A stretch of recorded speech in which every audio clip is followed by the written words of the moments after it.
కూటమి ప్రభుత్వం అధికారంలోకి వచ్చిన తర్వాత మొట్టమొదటిసారి పూర్తి స్థాయి బడ్జెట్ని ప్రవేశపెట్టడం జరిగింది. దాదాపు 3,22,000 కోట్ల రూపాయలతో బడ్జెట్ని పూర్తి స్థాయి బడ్జెట్ని ప్రవేశపెట్టడం జరిగింది. జగన్మోహన్ రెడ్డి యొక్క ముఖ్యమంత్రిగా గత 5 సంవత్సరాల కాలంలో బయట నుండి చూసిన విధ్వంసం కంటే మేము అధికారంలోకి వచ్చిన తర్వాత లోన చూస్తే అంతకంటే ఎక్కువ విధ్వంసం జరిగింది. ఎందుకంటే ఆర్థికంగా ఏదైతే గతంలో సంక్షేమం పేరు మీద దోపిడీ జరిగిందో మనం చూసాం. జగనన్న కాలనీల పేరు మీద భూమి దగ్గర నుంచి దానికి గ్రావెల్ తోలే దగ్గర నుంచి కరెంటు స్తంభాల దగ్గర నుంచి ప్రతిదీ దోపిడీయే. జగనన్న కాలనీలు ఏంటంటే దోపిడీ మార్క్కి ఒక నిదర్శనం. ఇవాళ కూడా కళ్ళ ముందు కనపడతాయి ఇవన్నీ. సంక్షేమం పేరు మీద పెద్ద ఎత్తున దోపిడీ చేశారు. కానీ కూటమి ప్రభుత్వం వచ్చిన తర్వాత ఏదైతే ఎన్నికల సందర్భంగా ఇచ్చిన హామీలు ఏవైతే ఉన్నాయో వాటిని అమలు చేసే విధంగా ప్రభుత్వం ముందుకెళ్తా ఉంది. అధికారంలోకి రాగానే మేము ఎన్నికలకు చెప్పాం, మీ ఒక్క ఓటు 1000 రూపాయల పెన్షన్ పెంచుతుంది, మీ జీవితాలను మారుస్తుందని చెప్పడం జరిగింది. మరి మంచం మీద ఉన్న వాళ్ళకి ఒక కుటుంబానికి 15,000 రూపాయల పెన్షన్ రావడం అంటే మామూలు విషయం కాదు.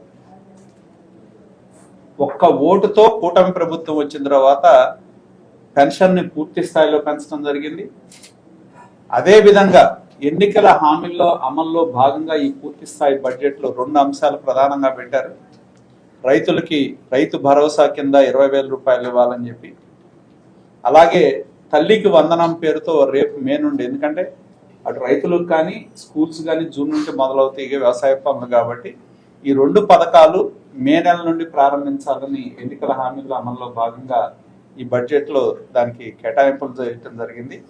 అలాగే ప్రాధాన్యత క్రమంగా ఇరిగేషన్ కూడా చాలా ప్రాధాన్యత ఈ ప్రభుత్వం ఇస్తూ ఉంది. అలాగే ముఖ్యంగా కేంద్ర ప్రభుత్వానికి సంబంధించిన కేంద్ర మంత్రివర్యులు పెమ్మసాని చంద్రశేఖర్ గారు మన పార్లమెంట్ మెంబర్గా కేంద్ర మంత్రిగా ఇప్పటికే మనం ఈ గుంటూరులో చూస్తూ ఉన్నాం. రకరకాల ప్రాజెక్టులు, నేషనల్ హైవేస్ గురించి రివ్యూ చేయటం కానీ, అలాగే ముఖ్యంగా మన శంకర్ విలాస్ దగ్గర ఉన్న బ్రిడ్జ్ని విస్తీర్ణం చేసే దానిలో ప్రధాన భూమికి ఎప్పటి నుంచో ఈ గుంటూరు ప్రజల యొక్క డిమాండ్ అది. మరి ఇవాళ దాన్ని కేంద్రం నుంచి అనుమతి తీసుకొచ్చి దానికి త్వరలోనే టెండర్లు పిలిచి పని మొదలు పెట్టబోతా ఉన్నారు. ఆ విధంగా కేంద్రం నుండి రావాల్సిన పథకాలు జలజీవన్ మిషన్లో మరి కోట్లాది రూపాయలు కేంద్ర ప్రభుత్వం ఇచ్చినా కూడా దాదాపు 23,000 కోట్ల రూపాయల అనుమతులు ఇచ్చినా కూడా కేవలం 2,000 కోట్లు మాత్రమే గత ప్రభుత్వం వినియోగించుకోవడం జరిగింది. ఇది కేంద్ర ప్రభుత్వం ప్రధానమంత్రి గారి దృష్టికి తీసుకెళ్ళినప్పుడు ఈ పథకాన్ని 26తో పూర్తవుతుంది. దాన్ని ముఖ్యమంత్రి చంద్రబాబు నాయుడు గారి యొక్క విజ్ఞప్తి మేరకు 2028 వరకు కూడా పొడిగించడం జరిగింది. దానివల్ల ఇవాళ రాష్ట్రంలో ఉన్న ప్రతి గ్రామానికి మంచినీరు ఇవ్వాలి, ప్రతి ఇంటికి ట్యాప్ కనెక్షన్ ఇవ్వాలనే ఉద్దేశంతో ఇవాళ ప్రభుత్వం దానికి కావాల్సిన నిధులు ఇవ్వటం కూడా సిద్ధంగా ఉంది. దానికి ప్రాజెక్టులు కూడా త్వరలో రూపకల్పన చేసి టెండర్లు పిలిచే విధంగా ప్రభుత్వం చేస్తుందని చెప్పి కూడా ఈ బడ్జెట్లో తెలియజేయడం జరిగింది. అదేవిధంగా మనకు తెలుసు, గతంలో ఇందాక చెప్పాము సంక్షేమం పేరు మీద దోపిడీ చేశారు, అభివృద్ధిని గాలికి వదిలేశారు. ఈ ప్రభుత్వం వచ్చిన తర్వాత ఆర్థిక ఇబ్బందులు ఎన్ని ఉన్నా కూడా ప్రయాణించడానికి వీలుగాని రోడ్ల మీద పాట్ హోల్స్ ఏమున్నాయో అవి యుద్ధ ప్రాతిపదికన పూడ్చాలి అని చెప్పి ప్రభుత్వం నిధులు ఇవ్వటం జరిగింది. ఇవాళ మీరు ఏ రోడ్డు మీద వెళ్ళినా, మీరు ఇదివరకు రోడ్డు మీద వెళ్తే ఒక గర్భిణీ స్త్రీ వెళ్తే అక్కడే డెలివరీ అయ్యే పరిస్థితులు, దాని నుంచి ఇవాళ గుంటలన్నీ కూడా పూడ్చి చక్కగా ప్రయాణించే విధంగా ఇవాళ చేయటం జరిగింది. మిగిలిన పనులు కూడా 1-2 పనులు కూడా త్వరితగతిన పూర్తి చేయడం జరుగుతుందని చెప్పి కూడా ప్రభుత్వం తెలియజేయటం జరిగింది. కాబట్టి ఎన్నికల సందర్భంగా ఇచ్చిన హామీలను అమలు చేయటం, పేద వర్గాలకు అండగా ఉండటం అనేది ముఖ్యంగా ఇక్కడ ఆలోచన చేయాల్సింది. ఇందాక సహచరులు మాధవ్ గారు చెప్పారు, హౌసింగ్ ప్రోగ్రామ్ అనేది గతంలో కేంద్ర ప్రభుత్వం 1,50,000 ఇస్తే జగన్మోహన్ రెడ్డి ఇంకో 30,000 ఇచ్చి చేతులు దొరుకుతున్నాడు.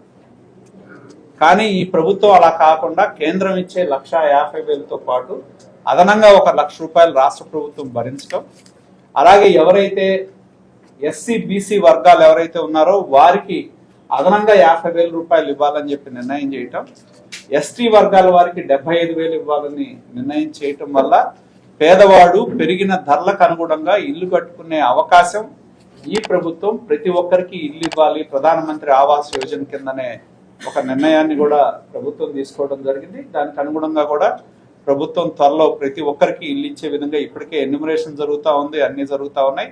అడిగిన ప్రతి ఒక్కరికి ఇల్లు ఇవ్వడం, కట్టుకునే ప్రతి ఒక్కరికి ఇల్లు ఇచ్చే విధంగా ప్రభుత్వం ఈ బడ్జెట్ లో కేటాయింపులు చేయడం జరిగిందని చెప్పి కూడా తెలియజేస్తా ఉన్నాం.